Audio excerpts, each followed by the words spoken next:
Click here for the PDF of this yellow, white, and black document. There is poison in the tap water. That'll get locals' attention, posted in legal areas. And it goes on in the piece to say, fact, fluoride is a dangerous substance and the active ingredient in most insecticides.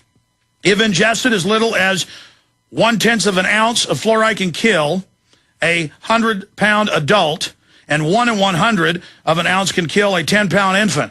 Studies have shown that exposure to fluoride can cause neurological damage and an increased risk of bone cancer. Fiction. Fluoride added to the public water supply strengthens teeth and helps prevent cavities. Demand safe water. Demand the truth. Visit Infowars.com. There is poison in the tap water. This is how a free humanity would resist. They would go out and hit the enemy everywhere. Now, the media is going to go absolutely ape over this if you post these everywhere. They're going to try to demonize whoever did it in your area. They're going to demonize yours truly, but then it's going to spur a public debate that this is poison. And a lot of local media is now admitting it's poison because they're reading about the EPA scientists saying take it out. So the key search term is poison tap water. The key search term, 3 words, poison tap water. Get it out to everybody. We're unstoppable together. God bless you. Alan, I'm going to try to sit back in the last 23 minutes and shut up and have you break down this. And while you're talking about all the different poisons and things, I'm going to show mainstream news articles proposing drugs in our water to make us servile. Alan Watt, break it down. Yes, I mean, it's obvious if you want to take down a whole population and the whole world's populations, you must literally attack the one enemy they have, and that's your ability to survive, because you're born with innate survival principles. Part of it is intuition, reaction, and your solution to the particular problem. When they can knock out that part of the brain so that you're passive, you don't even notice there's a threat in any direction, then you're a happy citizen. You're exactly what they want you to be. And in fact, I keep referring to wild animals, just watching wild animals. If I get foxes coming around here all the time, and if it's a tree down, the fox, you can sit and watch him at the top of the hill. He won't go past that tree. It's something different in his route, his little circle, and he'll observe it from 50 different angles before he decides it's safe or unsafe to go past it. Because he doesn't know it's a bluff. There could be somebody behind there with a gun to shoot him. Who knows what it is? But that's innate survival instincts. You're born with those things. And we're supposed to have that. Now, the big boys themselves, Charles Galton Darwin and all the rest of them, in the 1950s, a descendant of Charles Darwin, and he was a physicist, this guy as well, who worked on the Manhattan Project. He was a top eugenicist. He was all for world domination. And he talked about the need to eradicate the useless eaters, just like Bertrand Russell. They all knew each other.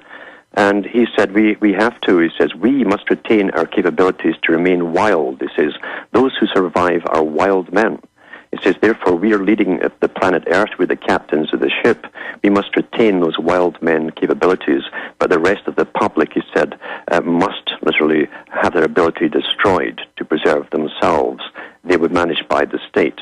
They've all echoed the same principles, and it's been happening all our lives long. You just read a quote from one of these psychos.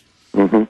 Yeah, and that's right. And they mean it. And not only they mean it, they work for top world societies linked with the United Nations.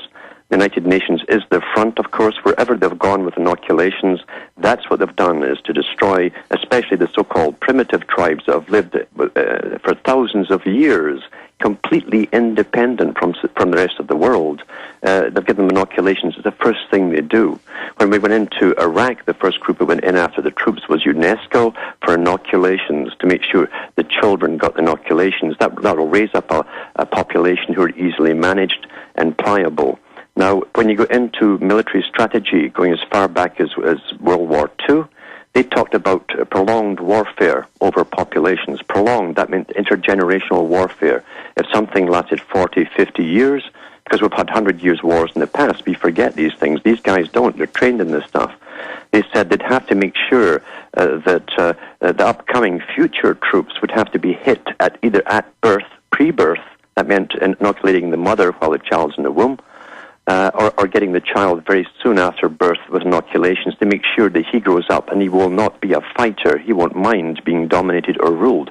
These are in military manuals that they teach at the top military colleges. So they've been doing this in Iraq, of course, and I'm sure in 20, 30 years' time you'll see the results of it with a dumbed-down, happy population with hats on backwards dancing to rap music and taking drugs and all the rest of it. But they will be unconcerned that they're dominated by foreign powers. This is long-term strategy for the entire planet. And as I say, the ones at the top who formed the League of Nations and formed the United Nations, that was their goal, to bring about a world of peace. Peace is where those who should naturally rule the world are ruling the world. And I mean naturally ruling it. And they believe in the Darwinian principle that those who had achieved total success and held on to power and money through successive generations had proven by the Darwinian principle of survival of the fittest that they had the right to rule. Everyone else who hadn't achieved that particular level or a standard of living was therefore a failure. They were the junk genes, and they would only reproduce junk genes, and therefore they had no need for them in a post-industrial society. This stuff was discussed before World War I by those who eventually formed the League of Nations, then the United Nations. So this has been a long-term warfare. We are seeing the effects of it, and we see them going further. They can go further now because most of the public, to be honest with you, cannot take any information critically anymore. They are too damaged to take it. On the one hand, it's a double thing. They think we're being managed, and they're happy to be managed by superior people. That's what they think of politicians, as superior people. And on the other hand, when they read the articles about how damaged they're becoming and what they want to do to them next, they're going to double think, I love my government, I love those special people so that who allow me to go out and play all the time. Well, I don't have to make any big decisions, and they wouldn't do anything to hurt me, surely. And so that's how they react to articles that come out with the proof and the evidence to what's happening to them and their children. They wouldn't do anything to harm me. They're too far gone to put two and two together. They are out of the running. They're the casualties of war. Yeah. Well said, Alan. And while you've been talking, I'm just showing New York Times, LA Times, how great it's going to be to put lithium in your water, how great it's going to be to inject you. You'll never be upset again. This is literally destroying free will. And you know the housewives and the soccer moms are going to march their daughters and sons in, and Jimmy's not going to be bad anymore. He's not going to even be alive. He'll just be a worker that does what they're told. And it says the government's going to fix our malfunctioning brains to make us better workers. We're not going to get tired. Stress is meant to make you tired so you don't work to death. You're not going to complain. We are literally biological androids, and they're shooting all the cops and military up with it, and they're just gone. They're gone. You're right with the cops and the military. I mean, you've read the same articles, I'm sure, from one of the chief of police officers who belongs to the World Society of Chief Police Officers under the UN in the U.S., and he said himself that he and his men were now on testosterone implants under the skin. They get them renewed every month or so, and it makes them more aggressive. They're not brighter, that they're still being damaged mentally. And again, the Pentagon talked about that in Wired Magazine 10 years ago. They said, because we're drugging the water to make people servile, our troops are becoming wimps. We're going to have to supplement aggression drugs and testosterone, and then later amnesic so they forget the mass murder. And so now major police chiefs, like the police chief, the one you're mentioning is in Fort Worth, that was 3 months ago, said, yeah, we're going to go on roids. So they have to take drugs to re-masculize themselves because they've all been hit like the general public. Yes, but they've all been hit, but so they have no wisdom. Therefore, they're even more ruthless once they get high doses of testosterone. And so they're more lethal, they're more aggressive, and they have no wisdom. They have no humanity actually left in them. They're so dumbed down. So that, yes, they're aggressive, but they don't have the wisdom or the compassion to balance the two in comparison to the job that they're supposed to be doing. So they're very dangerous. They're great tools for them. And remember, this is the thing, that so many articles came out years ago saying the mind is the final frontier. The conquering of the mind is the final frontier. And that, of course, is what Kissinger and all the big boys were in. He wrote about that to an extent, little hints here and there in his book Between Two Ages in the Technotronic Era, where he said that through ELF waves and various other things, as I said, remember, all your cells are programmed by very tiny, tiny electrical currents, very tiny. And they can match those electrical currents by using ELF waves and so on. And that was in the Baltimore Sun about 7 years ago, and now DARPA admits, oh, we're now testing soothing ELF wave towers. And so from us being kooks saying it to, we are drugging you, we are going to inject you, there'll be no more pain after this, and we are putting up towers to make you happy. That's correct. I mean, and to show the public's under mind control, they're announcing all of this. And notice only the illegal aliens can march by the millions because they've been in Mexico and haven't been on these drugs as long. So they're coming from a primitive society up here. And then meanwhile, Bloomberg announces all the major insurance companies are now taking people's insurance when they die and just saying, we're doing it. They're now just stealing everything because they know, from your research, what percentage of the public has already been pretty much lobotomized? I'd have to say it's over 70%. Please continue. Yeah, I mean, everyone really, it isn't just the fact that you get one set of injections, it's the follow-ups and what they can actually do, and they've admitted this too in warfare principles, is they can release a chemical or something into the bloodstream, and anyway they get it in, food, water, whatever, spraying it from the air, which they're doing too. And that can literally, that can it's like cocking the trigger of a firearm. That can cock the body's system ready for a booster shot years down the road, and the booster literally kicks it off. A binary weapon. Yes, absolutely. These are so far advanced in this technology that it's incredible. And by the way, for years, Alan, just like you, all I do is read the research papers. They're all bragging about it. What do you make of Jonah Lear, who's a Rhodes Scholar and is an expert on psychology and neuroscience for Wired, The New Yorker, all the major elite publications?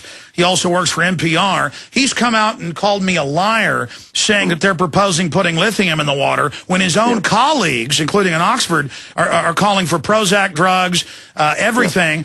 And then even though the video he critiqued shows the mainstream news articles saying they're doing this and that these new virus vaccines go in and block aggression and anger and resistance, he comes out and just says he's a kook and wrote a story saying that I'm basically into the end of the world and aliens. I mean, he's not addressing me. He's not addressing I or you. He is addressing the zombies. And he says, no zombies, there aren't space aliens, when that's not, and there's no lithium in the water. So he mixes it together, and you look at it and it's dumbed down to like a 4-year-old level, and you go, how do people buy this? Because Russell explained that very, very well. He said that our techniques are training the general population to only accept the opinion of experts. And, of course, once you bring up these celebrities who are experts with a lot of letters behind their names, you see, from official, world-recognized organizations, that's how the public's been trained. That's the word they'll take. And unless you're up there with them, with all those multi-lettered numbers behind you, they're not going to listen. They've already been trained that way, listening only to experts. Look at the weather station. When the weather station first came out, I thought, what idiot wants to sit and watch the weather 24 hours a day? It wasn't for that purpose, because the first little rain that they had, it was going to be a storm. Same with the snow, too. It was, everything was going to be a storm, a crisis. It was part of the getting ready for the weather modification stuff and so on, and the climate change nonsense. It was training the public for that. But also through their little ads, they'd have, it's going to rain today, then they'd show you someone wearing a raincoat. And they're teaching like a child that you can't make a decision on your own. You must get an expert, even to tell you how to dress. That's why the news will say, it's going to rain today, so take out an umbrella, or it's hot out, drink water. And they talk, and I've noticed, like Congressman Stark and others, and Nancy Pelosi, they talk to you like you're a child with neuro-linguistic programming, and they talk to you, and then in town halls, they'll make little giggles and like faces like my grandmother would make to me, like little charming, oh, get in the car, little boy. But, you know, it's not grandma, it's these killers, and they're all been trained with the Delphi technique. They're just hardcore crooks. They are crooks, but I'll tell you another thing, too. There's a lot of people today, as you well know, who listen to nothing but junk news from the regular media. and the celebrities in Hollywood and all the rest of it, who cannot think for themselves anymore. They literally wait to be told what to think and what to talk about by the so-called experts, even if it's junk Hollywood news.